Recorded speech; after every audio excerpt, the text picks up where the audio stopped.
তো গাইছ আজি মদ খাই যদি কোনোবাই অটপালি কৰি ফুৰিছে ৰাস্তাত আৰু কোনোবাই জেওনাকে উঠাই লৈ গৈছে ইফালে কোনোবাই ৰাস্তাতে মাছ মাৰি ফুৰিছে আৰু কোনোবাই ঠেলাত উঠি চব্জি বেছি ফুৰিছে মানে হৈছে কি যদি জানিব মন আছে এইটো ভিডিঅ' লাষ্টলৈ চাওক তো গাইছ আজি ৰাতিপুৱা ওলালো কলেজলে আৰু আজি কলেজ উইকৰ শেষৰটো দিন আৰু আজি হ'ব ফাৰ্ষ্ট সাংস্কৃতিক শোভাযাত্ৰা ময়ো কিবা এটা লৈছো সেইবাবে ফাৰ্ষ্ট ডিপাৰ্টমেণ্টত আহি ড্ৰেছটো কৰি ললো তাৰ পাছতে নামি গৈ দেখো যে আমাৰ লগৰ ছোৱালীবোৰ সব বুৱাৰী হৈ আহিছে তাকে ধৰিবই পৰা নাই অলপ সময় ৰখাৰ পাছতে শোভাযাত্ৰা আৰম্ভ হ'বলৈ হ'ল কিন্তু এতিয়ালৈ আপোনালোকক মই কোৱাই নাই মই কি পাত লৈছো মোকে অবিনাশকে দুইটাকে দিছে মাছ মৰা আৰু পলটো এনেকে লৈ মাছ মাৰি মাৰি যাব লাগিব ৰাস্তাত দুইটাই সব ফিল্ডত লাইন পাতিলে তাৰ পাছতে শোভাযাত্ৰাটো আৰম্ভ হৈ মাছ মাৰিব আহিছিলো মাছে পোৱা নাই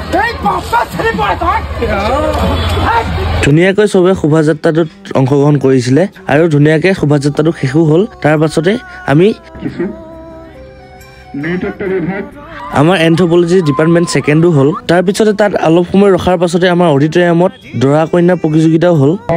মানে মোকেই লগ পালে প্ৰথম সময়ত তেতিয়াৰ পৰা আৰম্ভণিৰ পৰা মানে শেষলৈকে যিহতে মানে সহায় লাগিছিল তাই মানে মোকেই বিচাৰিছিল এনেকৈ দৰা কইনা প্ৰতিযোগিতা চোৱাৰ পাছতে সন্ধিয়া হৈ গ'ল আৰু তাৰ পিছতে ঘৰলৈ উভতি আহিলো আজি যদি মিনি ব্লগটো চাই ভাল পালে লাইক কমেণ্ট শ্বেয়াৰ ছাবস্ক্ৰাইব কৰি দিব